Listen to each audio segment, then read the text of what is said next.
Nataka nichukue nafasi hii kama mbunge wa eneo ya Yatta. Nimeona waziri wa mambo ya miradi maalum, hasa miradi ambayo inahusika na mambo ya ukame, akipeana kilo 3 za mchele na nafikiri nusu kilo ya maharage eneo yangu ya Yatta na sehemu zingine ambazo mimi naweza sema kama mbunge. Kwanza, kilo 3 za mchele na nusu kilo ya maharage, hiyo ni kama kuharibu pesa ya umma, kwa sababu kilo 3 zinakulwa ama zinatumika kwa familia kwa siku moja. Familia wanatumia kama shilingi 400 ama 500 kuja kuchukua hizo kilo 3. Sasa kama umetumia shilingi 400 ama 500 kuchukua kilo 3, ungetumia hiyo hela kununua hicho chakula ukiwa mahali ulipo.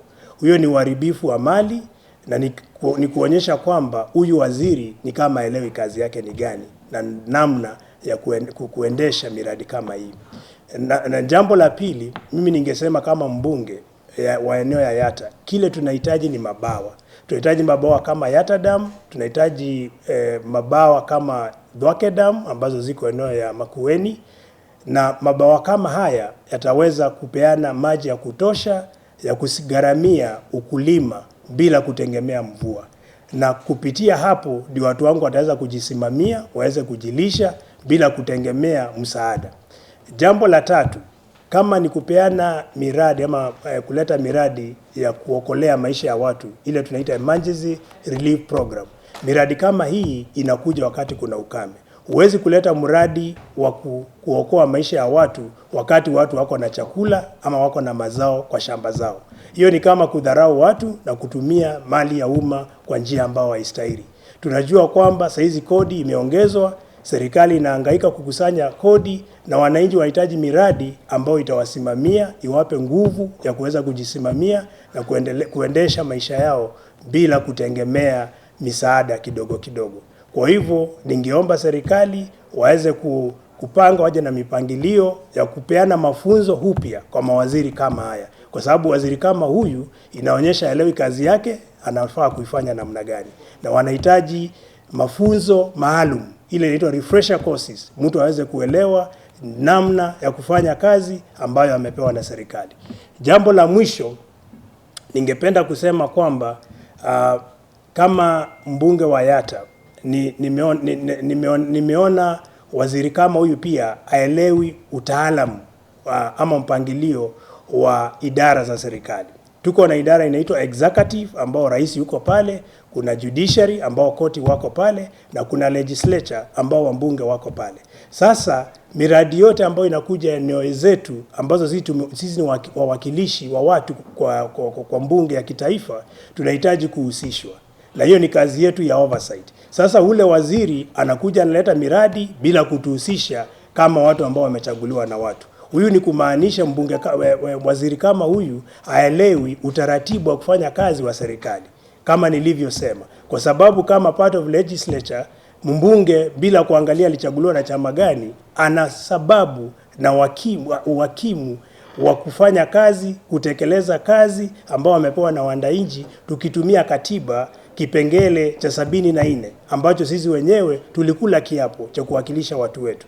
Pale ndio tunaambia huyu waziri, enda shule, jifunze, uelewe utaratibu wa kazi, ukinja eneo za umbunge, ujue lazima ufanye kazi na wambunge ambao wameteuliwa na wananchi. Kwa hivyo ni aibu kubwa kwa serikali hii kuwa na mawaziri kama haya.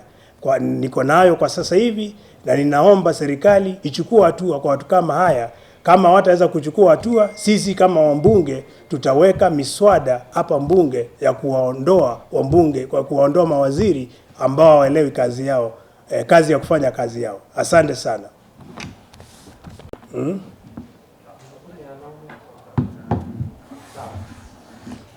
As a member of parliament for Yatta, I've been noticing and seeing the minister distributing some relief foods, which is about 3 kilos in my constituency. And I'm wondering, what is 3 kilograms in a family of size 10? That is food that can be consumed in one day. Remember, people are spending about 400 to 500 shillings to go and receive 3 kilos. So it's an embarrassment for a minister a cabinet secretary to distribute relief food, even when there is food in our farms. So I'm telling the government, they need to arrange for refresher training for such level of ministers. Because you can imagine in Ukambani, what we need is not relief food. What we want is dams. We want the Thwake Dam and the Yatta Dam completed, started and completed, so that they can provide enough water for to support irrigated agriculture. Through that, my people will be able to have sustainable water supply for farming, and the food security will be guaranteed in my community. But what I've been noticing is the CS for Asal region, instead of coming up with the resilience building programs, she's actually distributing relief, and I would talk of little relief food. In this case, I'm mentioning 3 kilograms in a family of size 10. That can only be consumed in a day. And then I'm wondering, where or which school or where is she copying this kind of approach? Imagine distributing 3 kilograms of rice when families and households have food in their farms. This is wastage of resources, wastage of government money, and this minister needs to be retrained, refresher training to be arranged so that she can understand what she's supposed to do as a CS for Asal region. It's an embarrassment to the president and to the government to have such level of ministers doing work which is not bringing any impact to our community. And as I've indicated, what we want as communities, particularly in Asal region, is resilience building program, but not purely emergency relief program. Because emergency program like relief food only are done when there is emergency. Currently there is no emergency, there is no famine, and I've been seeing the minister distributing the 3 kilograms as I've indicated, when in actual sense families do not require these 3 kilograms.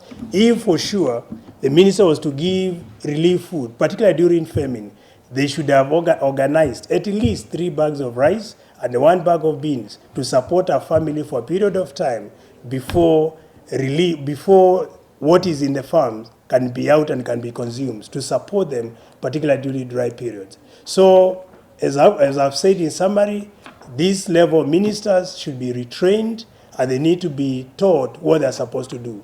Number 2, I want to state to the minister, and more so the minister for Asal region, she needs to understand also how the government works. There are 3 arms of government. First is executive, where the president and ministers are, and also the attorney general. Number 2 is the judiciary, where the courts are. Number 3 is legislature, where members of parliament are.